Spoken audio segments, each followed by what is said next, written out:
tout ce qui est révélé dans la parole de Dieu a un sens pour nous. Dieu veut communiquer la vie ce matin. Alléluia, reçois la vie.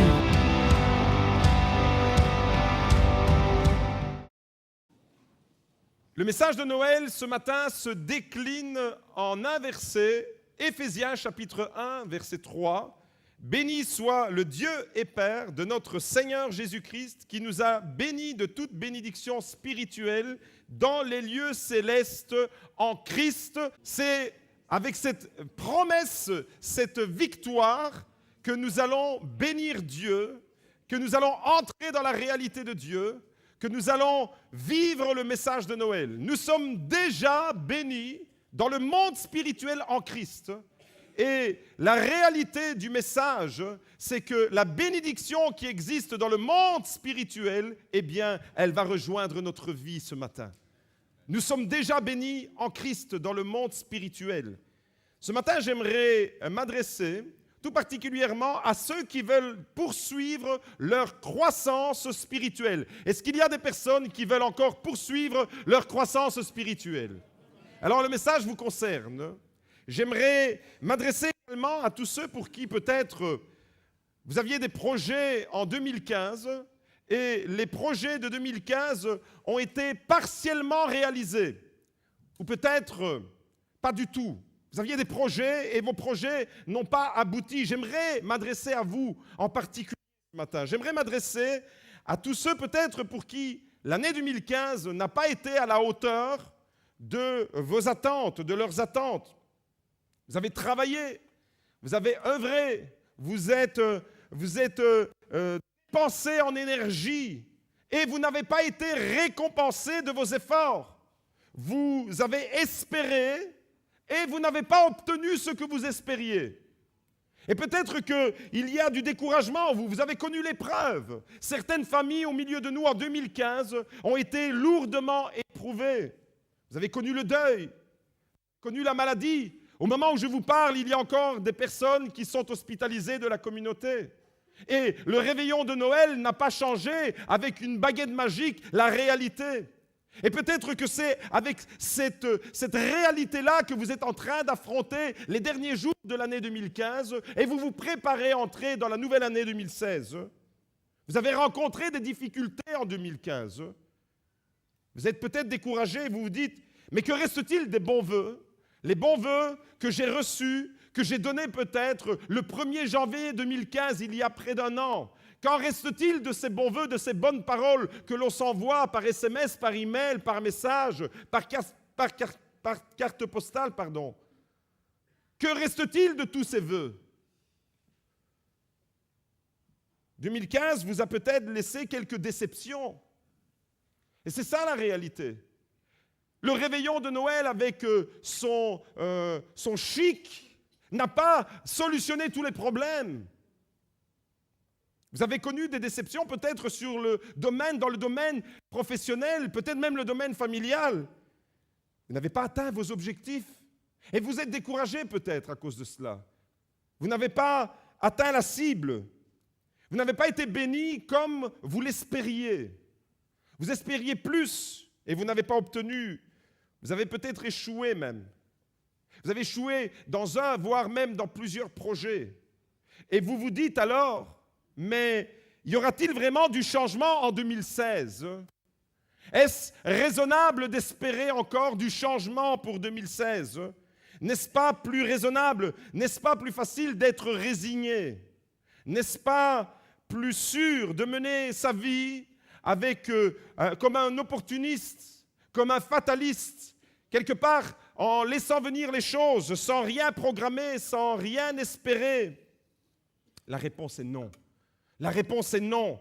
Même si vous n'avez pas atteint vos objectifs en 2015, vous avez encore le droit d'espérer, parce que la Bible dit en Jérémie 31, verset 17, « Il y a de l'espérance pour ton avenir. » Toi vers ton voisin et dis-le lui, « Il y a de l'espérance pour ton avenir. » Il y a de l'espérance pour ton avenir, même si tu as rencontré des difficultés en 2015, il y a de l'espérance pour ton avenir parce que Colossiens chapitre 1 verset 27 nous dit « Christ en vous, l'espérance de la gloire ». Voilà pourquoi il y a de l'espérance pour notre avenir, parce que Christ est en nous. Notre avenir dépend seulement de la position que Jésus-Christ occupe dans notre vie. Si Jésus-Christ est central dans ma vie, j'ai un avenir qui m'est assuré. Mon avenir est entre les mains de Dieu. Mes destinées sont entre les mains de Dieu. Voilà la réalité de la parole de Dieu.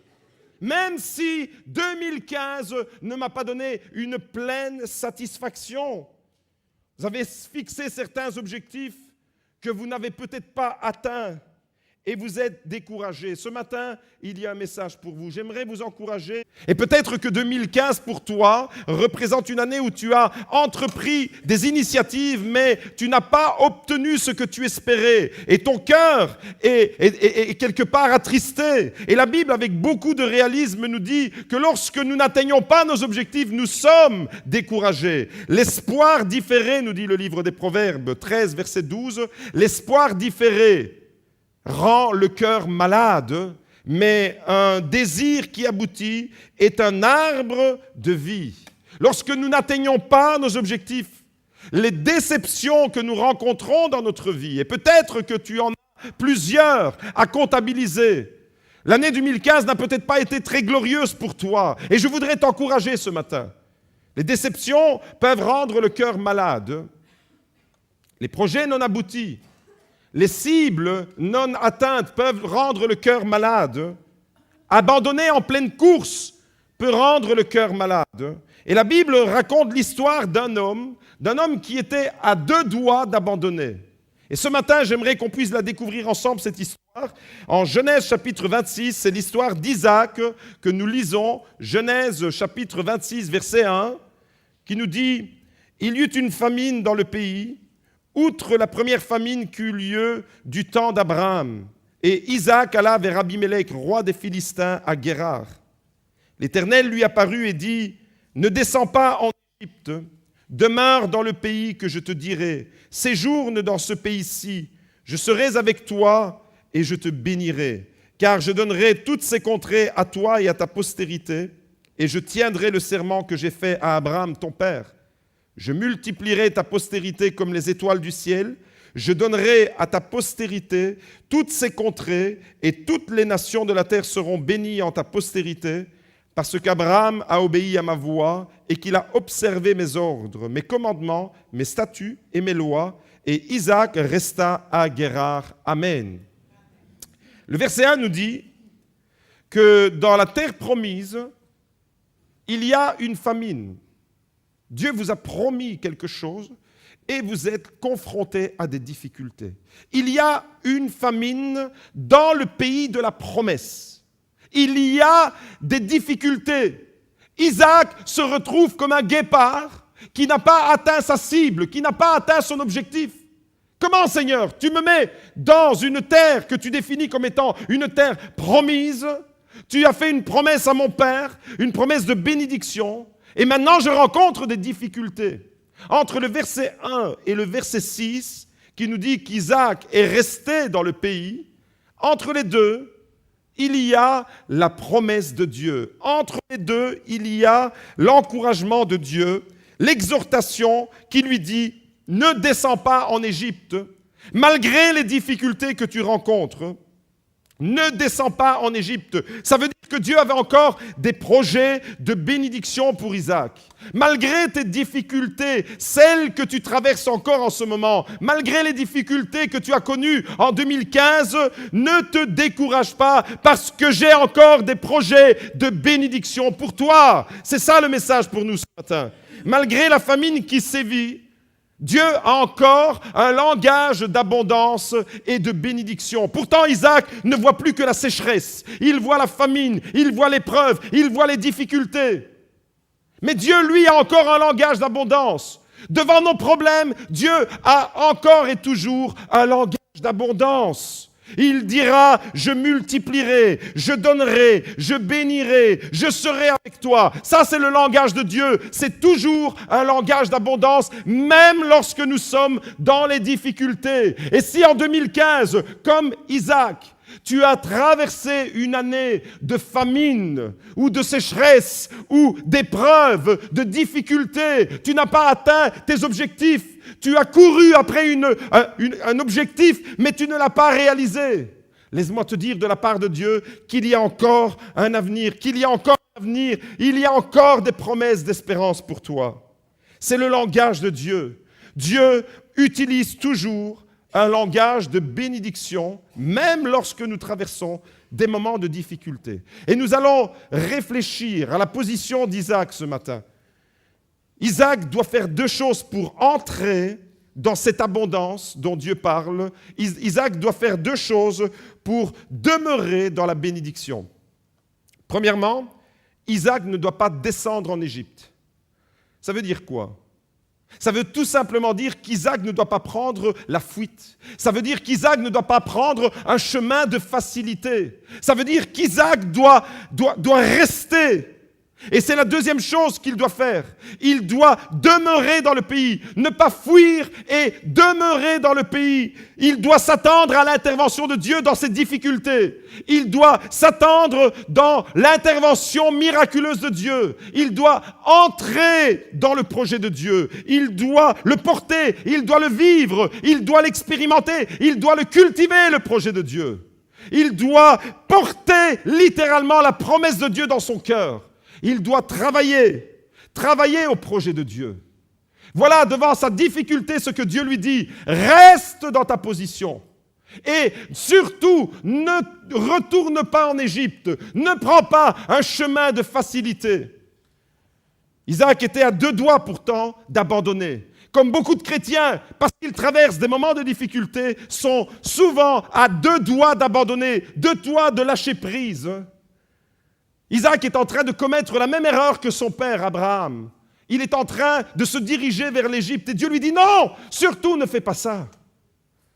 Dieu est intervenu pour lui dire « Ne prends pas cette direction car j'ai encore un projet de bénédiction pour ton avenir ». On peut comprendre que dans le cœur d'un homme, dans le cœur d'une femme, qui n'a pas atteint ses objectifs, il y ait de la déception. Tu espérais quelque chose en 2015, tu en as fait peut-être un sujet de prière et tu n'as rien vu arriver. Et dans ton cœur, il y a de la déception. Et ton cœur peut se dessécher à cause de cette déception. Isaac a connu des déceptions dans sa vie. Isaac avait une trajectoire de vie qui était jalonnée de difficultés. Pour Isaac, la vie n'a pas toujours été à la hauteur de ses attentes. N'imaginez pas que les hommes de Dieu, de la parole de Dieu, sont des hommes qui ont traversé la vie sans aucune difficulté. Pour Isaac, la vie était loin d'être un long fleuve tranquille. Isaac était un homme avec des séquelles. Peut-être que l'année 2015 a laissé des séquelles en toi, des épreuves, des difficultés, des maladies, un deuil, une perte, un tournant que tu n'as pas bien négocié dans ta vie.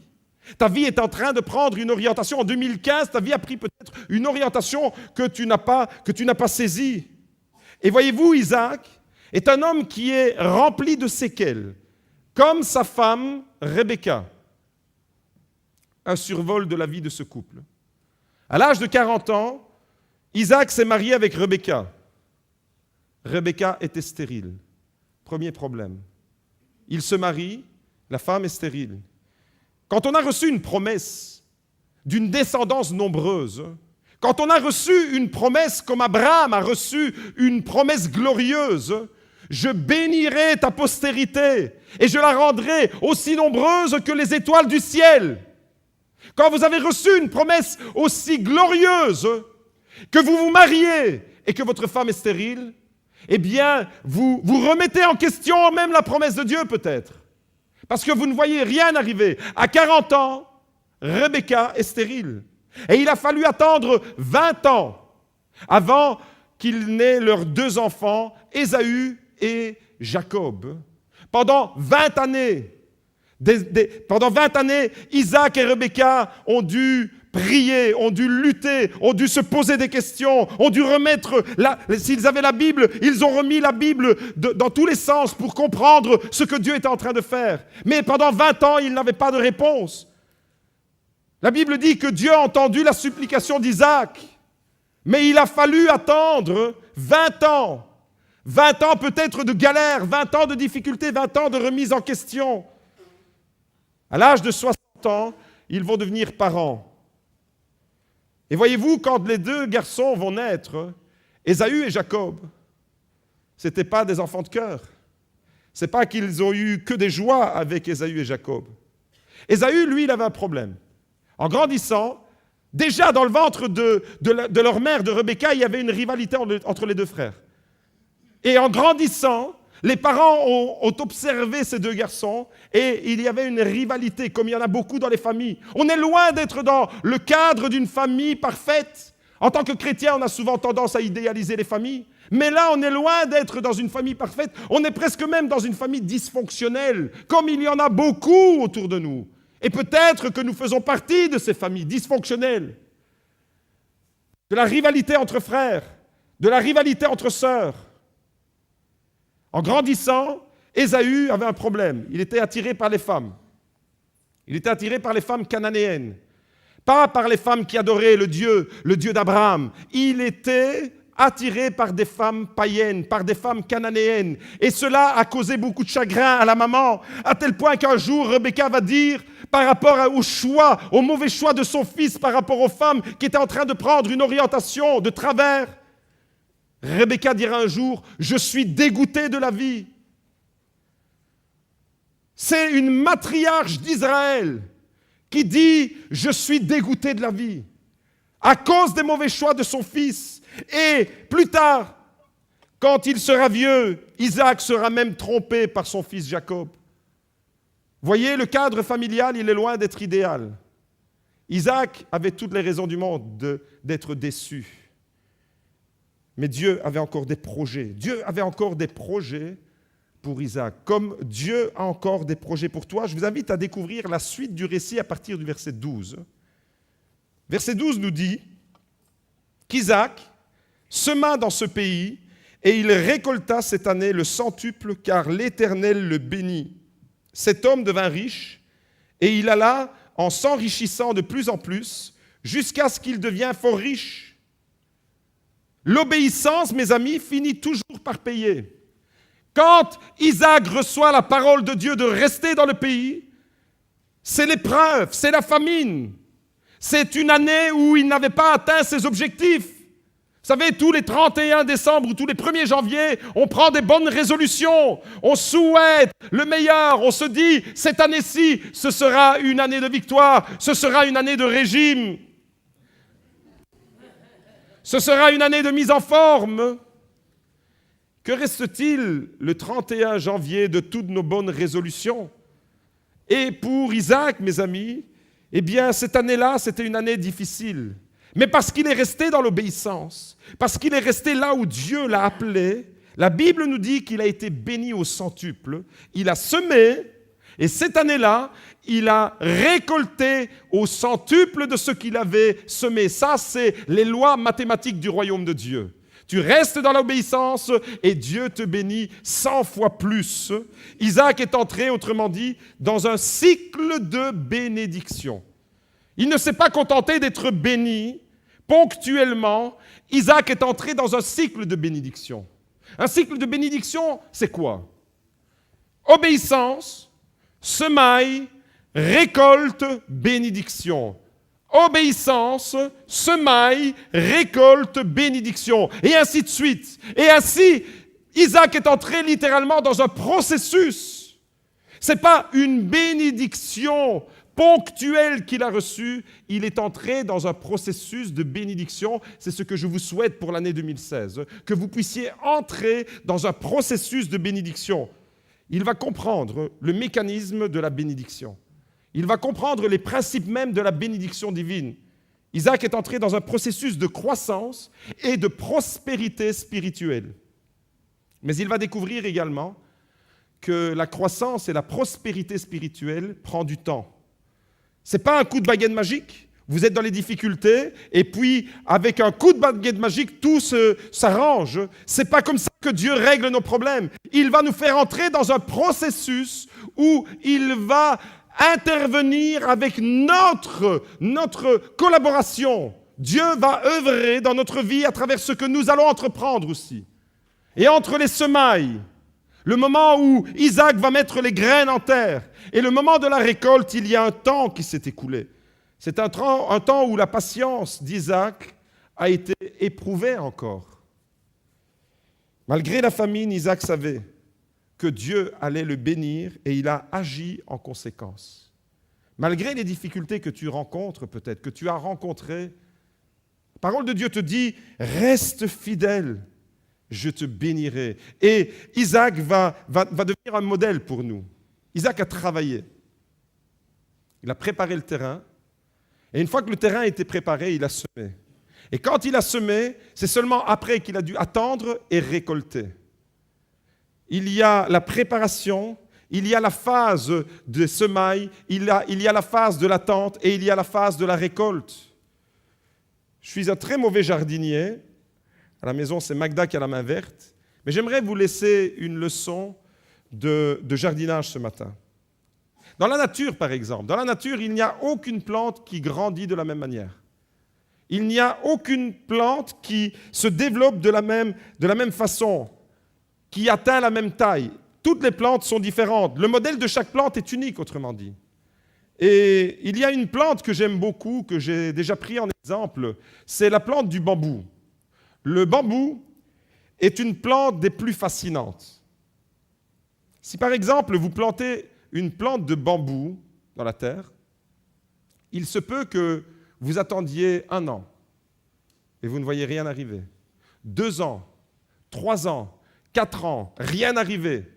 Et vous arrosez, vous mettez de l'engrais, rien, nada, niente, il n'y a rien qui sort. Vous dites, mais qu'est-ce qu'il est devenu ce bambou? Vous l'avez planté dans la terre. En hébreu, on dirait shum davar, rien du tout, il n'y a plus rien. 1 an, 2 ans, 3 ans, vous avez planté. Vous avez mis de l'engrais, rien. Votre patience est mise à rude épreuve. Et au bout de la 5e année, il se produit quelque chose de tout à fait sensationnel. En quelques semaines, en 6 semaines, le bambou peut atteindre jusqu'à 30 mètres de hauteur. Pendant 5 ans, vous ne le voyez pas. Et en 6 semaines, il se développe d'un coup.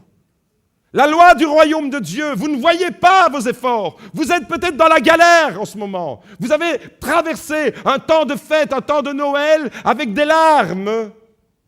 Mais Dieu te dit, tiens bon, n'abandonne pas tes engagements parce que j'ai un projet de bénédiction pour toi. Parce que je veux faire grandir ton bambou et tu vas être émerveillé de ce qui va grandir de ta vie. Tu n'en croiras pas tes yeux. Dieu veut t'encourager ce matin. 6 semaines, et le bambou atteint jusqu'à 30 mètres de haut. Il existe même en Chine des bambous qui peuvent atteindre en une nuit, en une journée de 24 heures, quelque chose comme 1 mètre, se développer en 1 mètre, en une nuit. C'est incroyable, une plante qui dort pendant des années, qui se développe de cette manière. Isaac ne s'est pas découragé, malgré la famine initiale. Malgré les difficultés qu'il a rencontrées, malgré l'épreuve, malgré la réalité, la dure réalité, il a dû continuer. Il ne s'est pas découragé. Il a décidé de semer, d'arroser, de fertiliser, de cultiver la terre que Dieu lui avait confiée. Parce qu'il sait que Dieu agit là où l'œil de l'homme ne voit pas. Isaac connaissait les lois spirituelles et c'est ce qui lui a donné de persévérer. Il sait que sous la surface de la terre, eh bien les racines vont commencer à se ramifier, à s'étendre et à pousser de toutes parts. Là où l'œil de l'homme ne voit pas, Isaac connaît les lois du royaume de Dieu. Il sait que Dieu agit dans la sphère spirituelle, là où l'œil humain n'a pas accès. Un monde invisible. Dieu est en train de travailler dans ton monde invisible alors que tu ne vois rien. Alors que tout autour de toi, tu vois encore les épreuves, les difficultés et tu te dis, mais finalement, je suis en train de terminer 2015 et 2016 va commencer de la même manière, avec les mêmes réalités. Isaac sait que Dieu agit toujours dans ce domaine et il va faire confiance à son Dieu. Il a semé et il a fait confiance. Un auteur écossais a dit ceci: semez une pensée et vous récolterez un acte. Semez un acte et vous récolterez une habitude. Semez une habitude et vous récolterez un caractère. Semez un caractère et vous récolterez une destinée. Isaac est entré dans sa destinée parce qu'il a semé les bonnes attitudes, il a semé les bonnes actions. Mes amis, j'aimerais vous dire qu'il n'est jamais trop tard. Il n'est jamais trop tard ni trop tôt pour entrer dans votre destinée.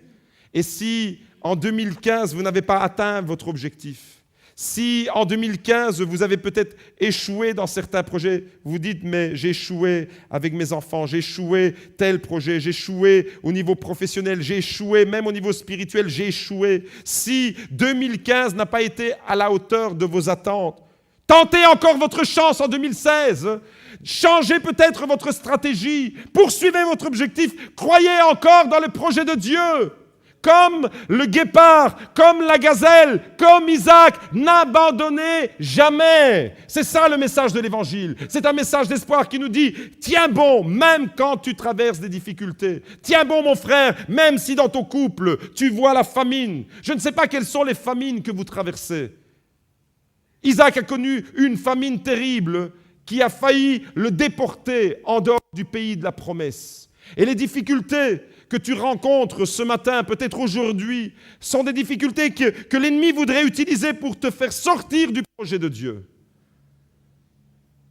Ne dites pas pour entrer dans le projet de Dieu, je suis trop jeune, ou je suis trop vieux, ou je suis célibataire, ou je suis marié.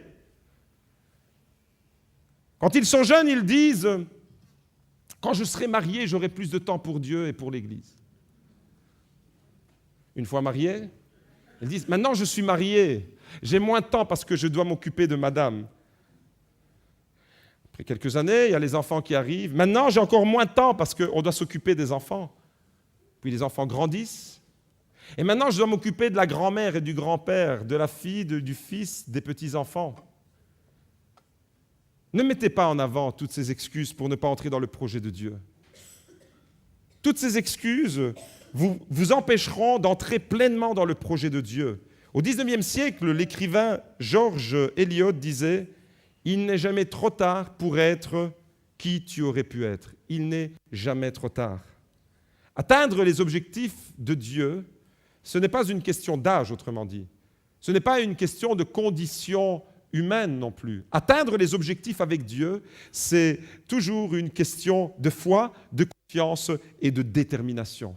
Isaac a eu foi, confiance et il a été déterminé dans le projet de Dieu au moment où tout allait mal pour lui, au moment où c'était la famine dans son pays, au moment où les épreuves étaient redoutables. C'est à ce moment-là qu'Isaac a décidé de rester conformément à la parole de Dieu dans le pays. Et c'est à ce moment-là qu'il a inversé la tendance. Par son obéissance, par sa foi, par sa confiance, il est entré dans le projet de Dieu. Il est entré dans un nouveau cycle. Le cycle de la malédiction a été brisé. Et au nom de Jésus, tu peux briser les cycles de malédiction qui sont sur ta vie et entrer dans un nouveau cycle de bénédiction. Isaac a récolté cette année-là au centuple. Une fois qu'il est entré dans la terre promise, une fois qu'il a été béni, mes amis, il est entré avec la foi, il est entré avec détermination. Cela va susciter de la jalousie. Tu vas susciter de la jalousie peut-être quand Dieu te bénira. Et ne dis pas « je suis trop jeune pour entrer dans le projet de Dieu ». Ne dis pas « je suis trop ceci, je suis trop cela, je suis trop âgé, je n'ai plus le temps finalement ». Les années passent tellement vite et un jour vous vous retrouverez à dire « je n'ai plus le temps pour consacrer à mon Dieu ». À 8 ans, Mozart a écrit sa première symphonie. Il était trop jeune? Non. À 8 ans, Mozart a écrit sa première symphonie. À 13 ans, Anne Frank a écrit son journal intime, qui est devenu un journal mondialement connu, dans lequel elle décrit la manière dont elle et sa famille se sont cachés des nazis pendant la Deuxième Guerre mondiale à Amsterdam. À 13 ans, une adolescente écrit un journal qui deviendra un best-seller, un des livres les plus vendus, les plus lus au monde. À 52 ans, Léonard de Vinci a achevé la Joconde, sa Mona Lisa. Je dis à mes amis français, rendez-nous, à nous les Italiens, la Joconde. Rendez-nous la Joconde. À 56 ans, Gustave Eiffel a terminé son croquis de la tour Eiffel, cette tour qui aujourd'hui est encore l'emblème de la France et de la capitale, la ville lumière, Paris. À 56 ans. À 72 ans, Michel-Ange peignait la basilique Saint-Paul à Rome. À 98 ans, Dimitrion Iordananis, un grec, à 98 ans, en 1976, courait son marathon en 7 heures et 33 minutes. Et à l'âge de 100 ans, une japonaise du nom de Teichi Igarashi escaladait le mont Fuji au Japon. À 8 ans, Mozart, à 100 ans, Teichi Igarashi. Il n'est jamais trop tôt, il n'est jamais trop tard pour entrer dans ta destinée. Il n'est jamais trop tôt. Si en 2015, tu n'as pas atteint les objectifs, tu peux encore espérer en 2016 parce que tu as le Dieu qui te dit « Je suis un Dieu d'espérance. J'ai préparé pour toi un avenir fait d'espérance. » Isaac avait compris lui aussi qu'avec Dieu, on peut faire des exploits. Isaac a compris les lois du royaume de Dieu, même si c'est dur, même s'il a dû travailler avec acharnement, même s'il a dû rester là, dans ce pays, alors que tout était famine autour de lui. Pour nous qui lisons cette histoire, c'est assez facile de l'intégrer. Mais quand Dieu lui parle, c'est encore la difficulté autour de lui, c'est encore l'épreuve, c'est encore la famine. Mais son obéissance va payer. Et même si c'est dur, même si sa réussite va provoquer de la jalousie, Isaac va persévérer. La réussite d'Isaac dans la terre promise va provoquer de la jalousie chez les Philistins et son succès va même soulever de l'opposition. Si vous entrez dans un cycle de bénédiction, attendez-vous de voir autour de vous de la jalousie. Si vous entrez dans une phase de succès avec Dieu, de bénédiction, de victoire avec Dieu, attendez-vous à voir l'opposition se dresser contre vous. Quand vous verrez l'opposition se dresser contre vous, dites-vous que vous êtes dans le bon. Isaac va poursuivre dans le projet de Dieu malgré ces choses. Il est entré dans un cycle de bénédiction. On redécouvre le verset 15 ensemble. Regardez la jalousie des Philistins. Tous les puits qu'avaient creusés les serviteurs de son père, du temps d'Abraham, son père, les Philistins les comblèrent et les remplirent de terre. Au verset 14, il avait un cheptel de petits et de grands bétail et un grand nombre de serviteurs. Aussi, les Philistins devinrent jaloux de lui. Tu es béni. Maintenant, Isaac va entrer dans le cycle de bénédiction. Et cela suscite de la jalousie des Philistins. Quels sont les Philistins qui te jalousent? Au verset 19, les serviteurs d'Isaac creusèrent encore dans la vallée et y trouvèrent un puits d'eau. Les bergers de Guérar querellèrent les bergers d'Isaac en disant « L'eau est à nous !» Et il donna au puits le nom d'Essek, parce qu'ils s'étaient disputés avec lui. Ses serviteurs creusèrent un autre puits, au sujet duquel on chercha aussi une querelle, et il l'appela Sitna. Remettons-nous dans le contexte. Isaac est dans le pays de Guérar, en Israël. Isaac est dans un pays qui est la terre promise, mais en même temps qui traverse des difficultés. Il y a la famine. Dieu lui dit, ne quitte pas. Dieu lui dit, tiens bon. Dieu dit, persévère. Reste là parce que c'est là que j'ai choisi de te bénir. Par ton obéissance, je te bénirai. Isaac va inverser la tendance. La malédiction, il va, par son obéissance, la transformer en bénédiction. Au verset 12, nous découvrons que cette année-là, il a semé et il a récolté 100 fois plus au centuple. Dieu l'a béni. Ensuite, il va entrer dans ce cycle de bénédiction, mais ne croyez pas que le cycle de bénédiction, c'est sortir de toute difficulté. Il va affronter d'autres difficultés. Il va, quand vous êtes béni, quand vous avez des troupeaux de grands et de petits bétails, vous avez besoin d'eau dans le désert. Et c'est normal qu'Isaac va aller là où il y a de l'eau. Et l'eau va susciter une guerre encore avec les Philistins. il va creuser des puits et les Philistins vont chercher le conflit. Ils creusent et les Philistins viennent combler, viennent remplir de terre les puits. Vous avez creusé peut-être en 2015, vous avez bataillé, vous avez essayé d'atteindre des objectifs et quelqu'un est venu remplir de remblai tous vos efforts, ont été comme anéantis.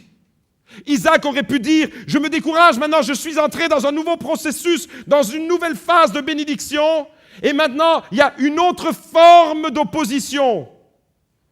L'ennemi change de visage, mais il est toujours acharné. Isaac ne baisse pas les bras, comme le guépard qui ne baisse pas les bras, comme le guépard qui continue sa course. Isaac ne baisse pas les bras, il va continuer. Et voyez-vous, ces puits représentent toutes les bénédictions que nous pouvons remporter dans notre vie. Soyez attentifs au nom de ces puits. Remarquez les noms. La signification de ces noms est très importante. Le nom du premier puits, au verset 20, les bergers de Guérar cherchèrent querelle au berger d'Isaac en disant « L'eau est à nous ». Il donna donc au puits le nom d'Essek, parce qu'on s'était disputé avec lui. Le nom du premier puits, c'est Essek. Essek en hébreu signifie faire échouer. Il y aura toujours une force qui voudra vous faire échouer. Encore, quand vous serez dans la bénédiction de Dieu, il y aura encore des forces de Philistins qui viendront pour vous faire échouer dans votre projet. Isaac ne se laisse pas démonter. Il y a de l'opposition, il y a des revendications. Ces puits sont à nous. D'autres puits vont être comblés. Isaac continue. Ses serviteurs creusèrent un autre puits, et au sujet duquel on chercha aussi une querelle, et il l'appela du nom de Sitna. Le deuxième puits qui est nommé, c'est Sitna. Sitna, c'est la même racine que Satan. Satan, l'adversaire, l'accusateur, celui qui va s'acharner contre toi. Voyez-vous, Isaac est entré dans la phase de bénédiction et malgré tout, il a encore, là, dans la terre promise, il a encore des luttes, il a encore des puits, il a encore des moments d'attaque spirituelle de la part des Philistins qui revendiquent, non, c'est à nous. Mais Isaac ne se décourage pas.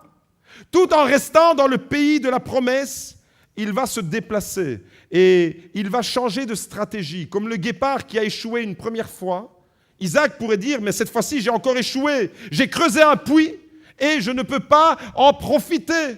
J'ai donc échoué. J'avais espéré et je n'ai pas obtenu ce que j'espérais. En 2015, tu as espéré et tu n'as pas obtenu. Il y a quelqu'un qui est venu remplir ton puits de bénédiction. Il y a quelqu'un qui est venu le fermer. Et tu te dis, mais est-ce qu'il y aura encore de l'espoir pour moi? Isaac ne démord pas, tout en restant dans le pays, il se déplace, il creuse ailleurs, il avance dans la terre promise en tâtonnant. Et il voit où il peut aller pour creuser, pour avoir encore de l'eau. Il creuse ailleurs. Il évite la querelle, il ne cherche pas la confrontation. Il continue à chercher de l'eau jusqu'au moment où il va arriver à Rehoboth.